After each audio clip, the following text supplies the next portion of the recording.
Welcome friends, সমস্ত দর্শক মন্ডলী, সমস্ত সরকারি কর্মচারী, শিক্ষক, শিক্ষিকা, শিক্ষাকর্মী, pension holder, family pension holder, সমস্ত এমপ্লয়িকে স্বাগত। আজকে আপনাদেরকে যে খবরটা জানাবো ডিএ সংক্রান্ত, আপনাদেরকে এটা বলতে চাই যে খুব তাড়াতাড়ি নোটিফিকেশন বেরাচ্ছে, মেমো নাম্বার খুব তাড়াতাড়ি জারি হবে। তবে মেমো নম্বর জারি হওয়ার আগে পর্যন্ত যখন যেমন যতটুকু খবর পাবো ততটুকু আপনাদের সামনে তুলে ধরবো। চলুন, আজকে যে খবর পেয়েছি একেবারে তাজা আপডেট। গত শুক্রবার আপনাদেরকে ভিডিও দিয়ে জানিয়েছি যে পুরো ডিএর টাকাটা 25% বকেয়া, সেটা হাতে পাবেন না। 80% স্যালারি অ্যাকাউন্টে আর 20% প্রভিডেন্ট ফান্ডে, আর পেনশন হোল্ডাররা 100%ই স্যালারি অ্যাকাউন্টে পাবেন। গত শুক্রবার মুখ্য সচিব মাননীয় মনোজ পান্ত এবং অর্থ সচিব মাননীয় প্রভাত মিশ্রের সঙ্গে বৈঠকের পরেই এই সিদ্ধান্ত নিয়েছেন রাজ্যের মাননীয় মুখ্যমন্ত্রী। বকেয়া দিয়ে 25% দিতে গেলে রাজ্য সরকারকে এই মুহূর্তে 10,000 কোটি টাকা ব্যয় করতে হতো, কিন্তু রাজ্য সরকারের হাতে নাকি সেই পরিমাণ টাকা নেই। সেই কারণে 25%-এর 80% এখনই ব্যাংক অ্যাকাউন্ট এবং বাকি 20% প্রভিডেন্ট ফান্ডে জমা করা হবে। ফলে সুপ্রিম কোর্টের যে নির্দেশ সেটাও অবমাননা করা হবে না। তেমনি সরকারকে ভাড়ার থেকে সম্পূর্ণ টাকা এখনই খরচ করতে হবে না। আগস্ট মাসে মামলার শুনানি রয়েছে, তখন 75% আবার ডিএ মেটানোর অর্ডার সুপ্রিম কোর্ট দেবে। তখন সরকারের ওপর যে চাপটা পড়বে, সেই চাপটা কিভাবে মোকাবিলা করবে সরকার, সেটা কিন্তু সংশয় বাড়াচ্ছে নবান্নের শীর্ষ কর্তাদের।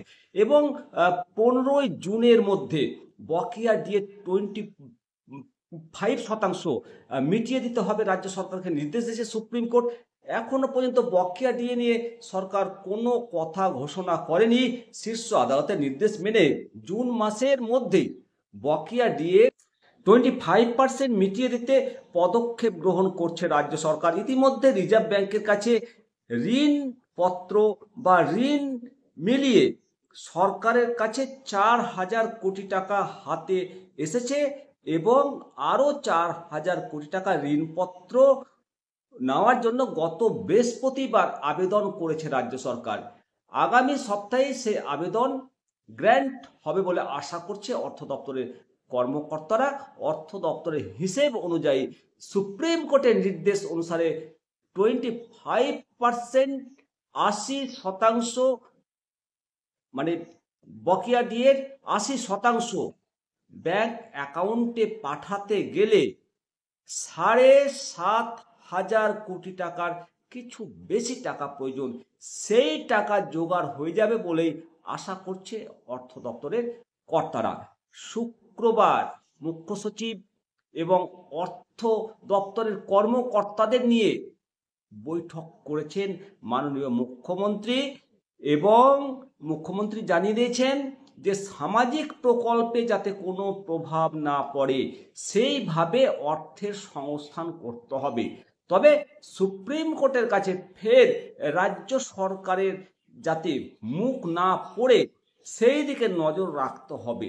আগামী সপ্তাহেই বাকি ঋণপত্রের অনুমোদন পাওয়া গেলে সরকারিভাবে দিয়ে দেওয়ার কথাটা ঘোষণা করা হবে।